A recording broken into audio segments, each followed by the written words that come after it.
This is Christian Book Blurb, brought to you by author and songwriter Matt McChlery. Get a behind-the-scenes glimpse into the lives of some of your favourite Christian authors, hear about their books and faith. Also, why not check out my website, mattmcclery.com. Hello and welcome to another episode of the Christian Book Blurb podcast. I am really pleased to be joined today by author Joanna Watson. Hello, Joanna. Hi, Matt. Thanks for having me. Oh, it's great to be with you today, chatting about you as an author, also, of course, about your book called Light Through the Cracks. We'll be finding more about that in just a while. So let's just start off then. For those listening to the podcast today who haven't heard of Joanna Watson before, where are you based? I'm based in Oxfordshire in the UK. Oh, lovely. And being an author, is this what you do all day, every day, or is there another string to your bow? No, I also have a day job. Being an author doesn't exactly pay the bills, not yet anyway. I also lead a large team for Tear Fund, which is a Christian relief and development NGO or organisation that works in lots of different countries around the world. Oh, lovely. And so, being an author then, how has this come about? How, did one day you have a dream that's saying, go and be an author, or did some significant thing in your life happen and you thought, I really have to write about that? Or, I don't know, what brought you to becoming an author? Oh my goodness, that's such a long story. So back in August 1999, I had a very serious car accident. Strictly speaking, I could be dead or paralysed, and I'm not. The car that I was in went over the edge of a mountain road in pitch black darkness in the United States, down about 50 metres, and ended up on its roof and upside down and held in by my seatbelt. I had fractured my back in two places. And that is the opening story for my book, Light Through the Cracks, How God Breaks In When Life Turns Tough. And the book contains 10 true stories. And I guess what happened after the accident, I had a number of friends who said to me, you need to write down all the details of the way God has broken into what's happened before, during, and after the accident. And I think they were very fortuitous because I did write down the details. And then sometime later, well, at the time they had said to me, one day you might write a book.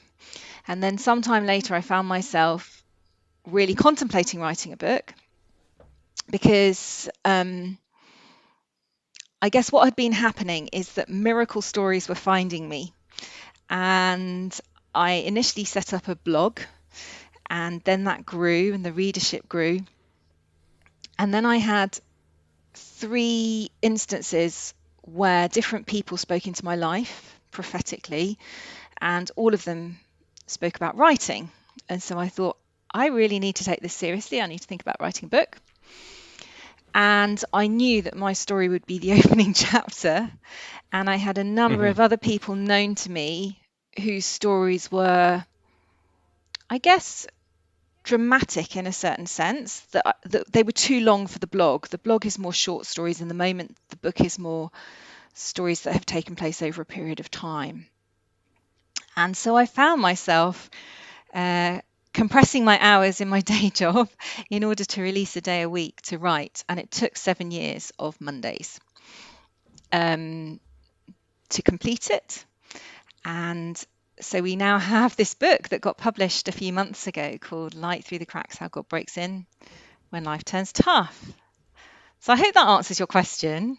No, very interesting. I like how the miracle stories started finding you. That's really, really good. It's an interesting title, Light Through the Cracks. Why did you choose that title? Partly because it was the inspiration of some amazing friends of mine called Elvin and Jackie Turner, who I was brainstorming one night with and said, how can I come up with a title that will link together these disparate stories and we Mm. brainstormed. And basically the 10 true stories in the book are united by a common theme, in that all of them speak of situations where life turns really tough. Metaphorically, they become dark. Whether it's a cancer diagnosis, whether it's a car accident, whether it's a premature baby, whether it's chronic fatigue, it doesn't matter what the situation is. Life gets tough and things get dark. And in all the stories, God breaks in. His light gets in through the cracks. And there's a famous Leonard Cohen quote that talks about that and says basically that I'm just trying to remember his quote. He says, "There is a crack in everything. That's how the light gets in." And there's also a Bible verse, John 1 verse 5, which says, "The light shines in the darkness and the darkness can never extinguish it." And that's referring to Jesus.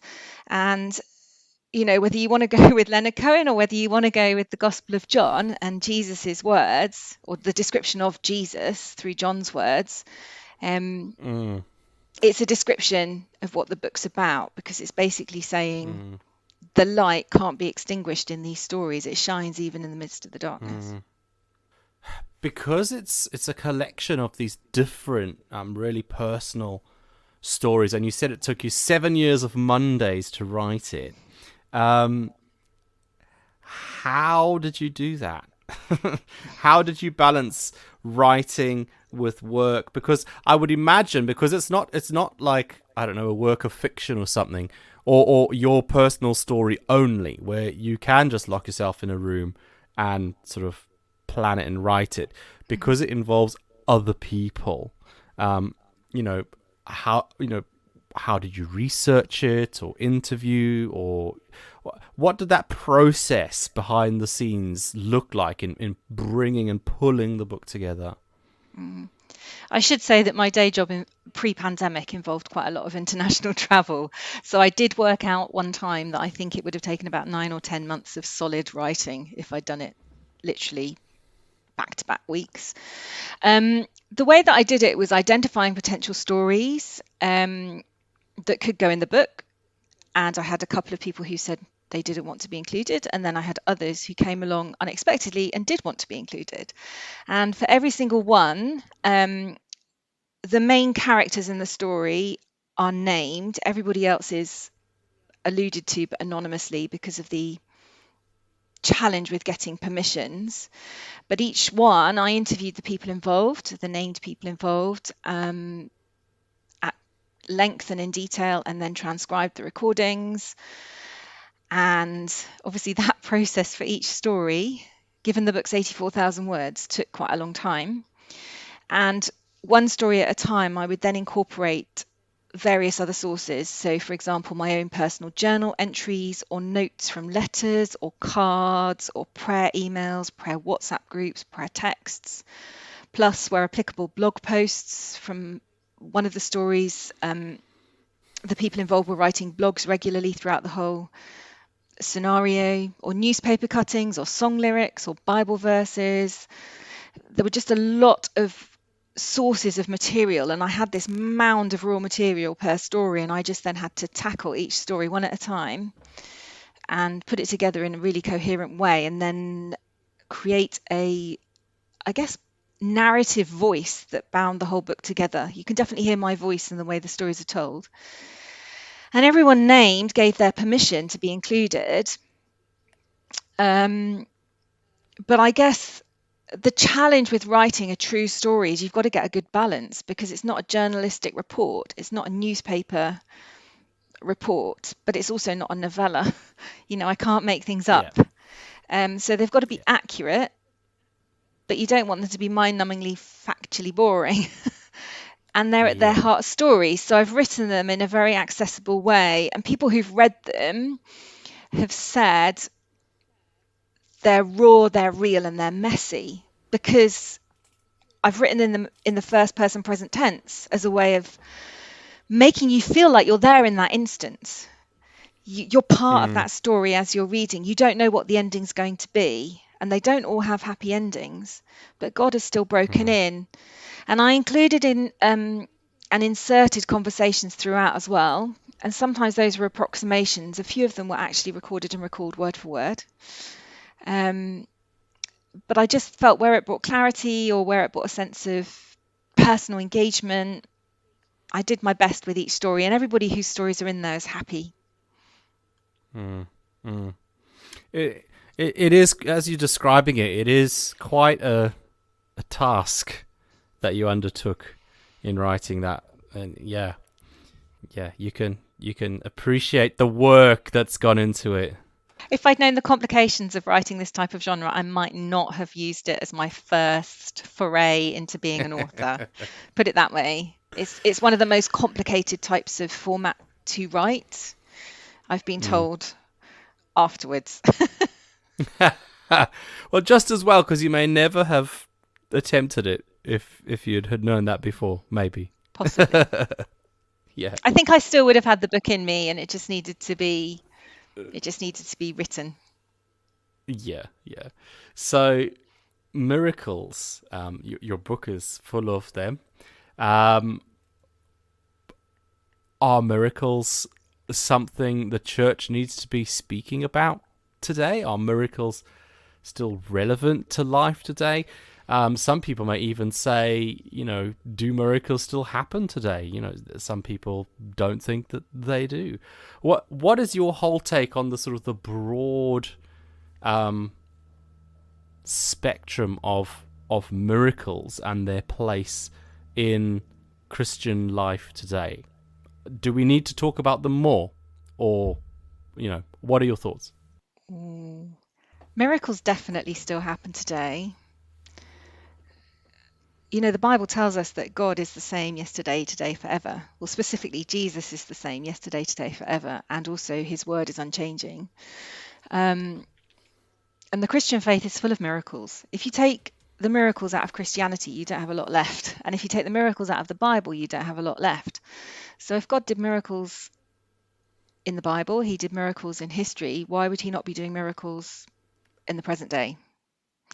And I guess part of the reason for writing the book has been to show that he's still in the miracle business today, not just in the dim and distant past, not just in some far-flung part of the world, but here at home in the UK in the 21st century.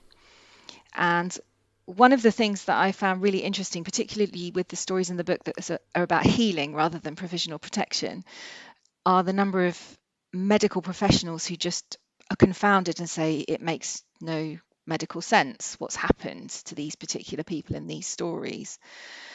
And I guess miracles are possible because God is at work in both the spiritual realm as well as the physical realm. In the ordinary and in the extraordinary. And in that sense, I think we in the West, we in the UK, do need to engage more with miracles because we tend to intellectualize everything in our cultural worldview. Yeah. We tend to see everything very much as it has to be scientific, it has to be proven, and somehow if something's supernatural, it's less tangible and it's a bit more questioned. But I personally feel that God heals through medicine, but he also heals supernaturally. He provides financially through the steady income of a reliable job, but he also provides out of thin air. He expects us to heed warning signs, but he also sends angels to protect us from danger. He speaks through the Bible, but he also speaks through dreams and visions. It's both and. It's not either or. And my blog and my blog's at joannawatson.co.uk. The blog and the book reflect that. The stories are ones where God is working in the ordinary and in the extraordinary. But I think the thing with miracles is they're always about God. They're never about us, and they don't happen routinely. So it's impossible to predict whether a miracle is going to happen in advance. We have no way of knowing. And they are still relatively rare. But I think they happen more often than we realise. And it's good to have our eyes and ears open and to pray with faith and trust and just say, God, you can do it. So maybe you could do it on this occasion. There's no guarantee he will, but he could. You mentioned that not all of the miracles you talk about in your book had happy endings. So my question is, what about those people who ask God for a miracle, and either they don't get a miracle or necessarily they don't get the outcome they were hoping for. It's really What would you hard. say to those people? Well, my book answers the question how. It doesn't answer the question why. The subtitle is How God Breaks In When Life Turns Tough. And it's really saying for these 10 stories, this is how it happened. It doesn't ask or answer why did God do it for them and not for somebody else, quite deliberately, because there are other books out there that ask that question and answer it really well. I guess my immediate response, though, is sometimes there is a blockage. And again, this is about a Western worldview where we don't tend to see it very often because we separate out the spiritual from the literal. But I think people who are from countries in the global south will understand this more. That, if you need to forgive someone, you need to forgive them. Unforgiveness can be a block.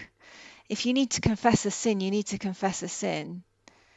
And if God's asked you to do something and you've disobeyed and not done it, you need to get on and obey. Those are 3 very fundamental, basic spiritual principles where if you're not in right relationship with God because of unforgiveness, because of unconfessed sin, or because of disobedience, then he's in a place where he says, I can hear your prayer, but I can't quite answer it yet. And we do need to take responsibility for that. And I think sometimes we just go to God with our shopping list and we ask him to do these things. And he longs to give. He's a good God. He gives good gifts. I think that's one thing. But he also just might say, this isn't right in this situation, and I know best. I'm in control. Yeah. And I'm gonna give you something that's not quite what you were expecting. Yeah. And I think particularly for me in praying for people with cancer, I often say to people, well, has God said he's going to heal you? Do you want us to pray for healing? Or is actually God calling you home? Is he saying now's the time for you to come home? Because then that will influence how I pray very, very differently. Do you pray that somebody dies well?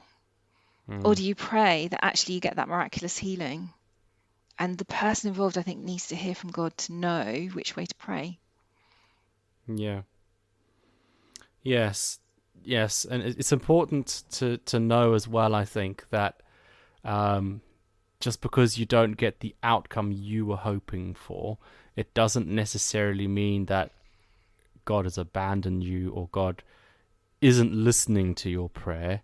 There might be some of that in it, as you were saying earlier. That might be part of it, but not always, not necessarily. And that, sometimes we're asking the wrong questions. Yeah.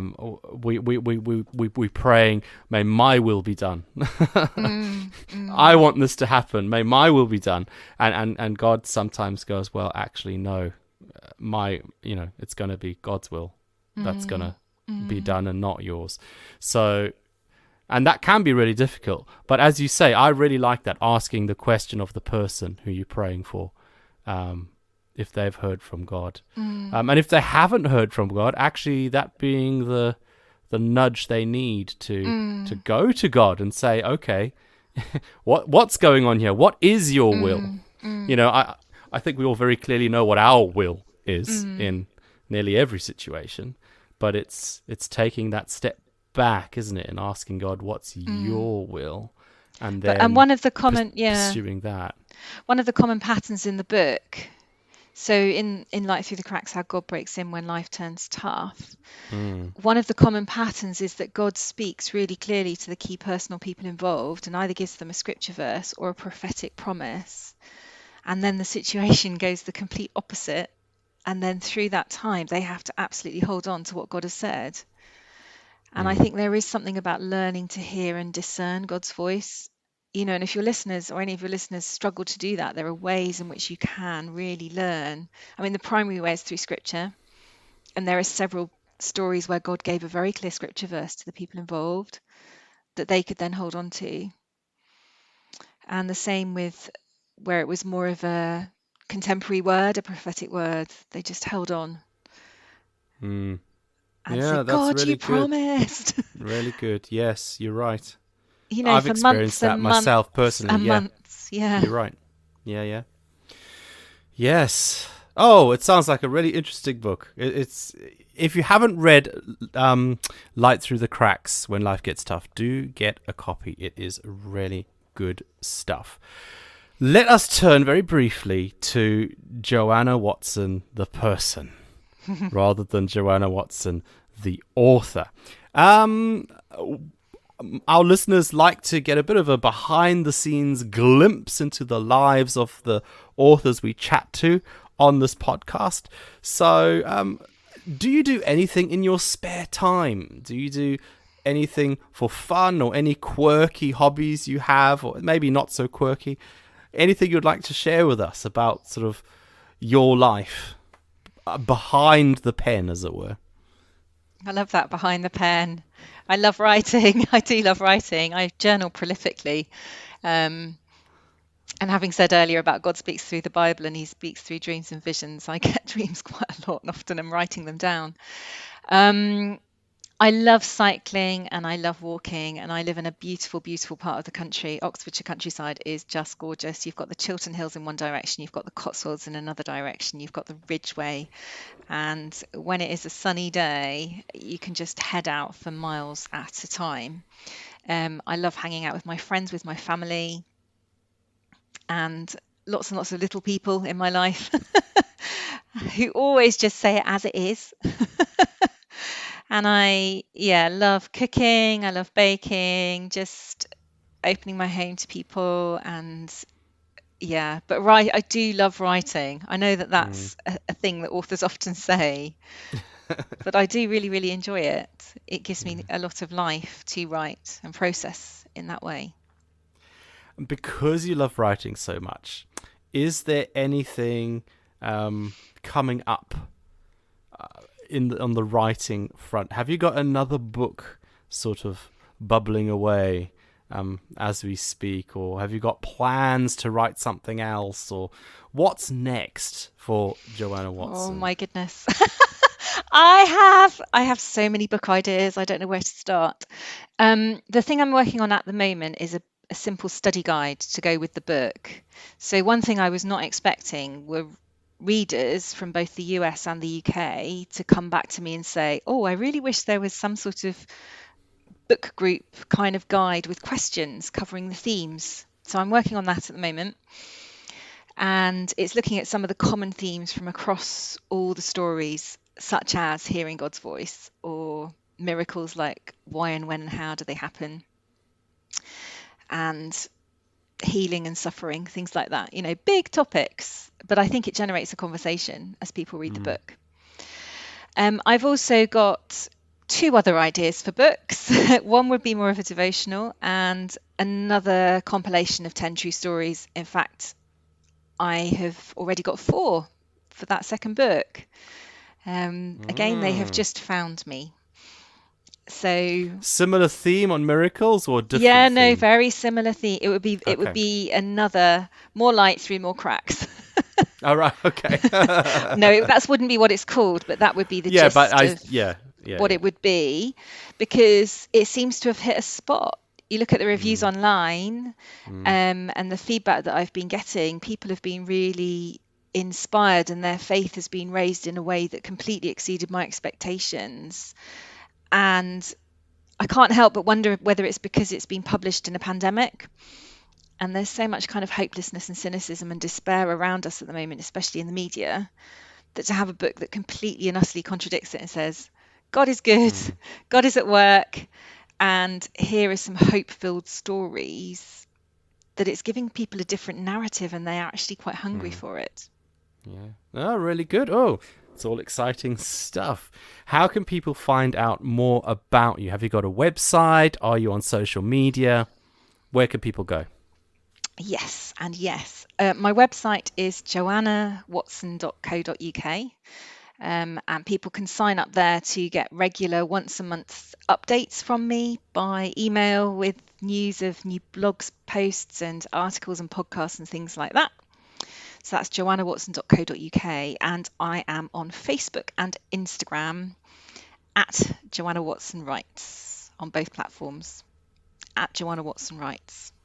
That's wonderful. Well, thank you, Joanna, for being our special guest on this episode of the Christian Book Blurb podcast. Do go and check out her stuff online, on her website, on her socials, and also grab yourself a copy of her fabulous book, Light Through the Cracks. Thank you, Joanna, for joining us today. Thanks, Matt. It's been a privilege.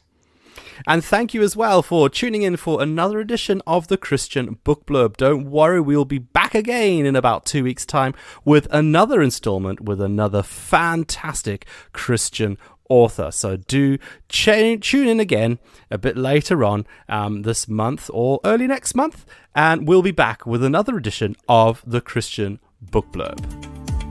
Thanks for listening to Christian Book Blurb with your host, Matt McChlery. Do give it a like, give it a share, and let your friends know all about it. We do hope to see you again soon on another Christian Book Blurb.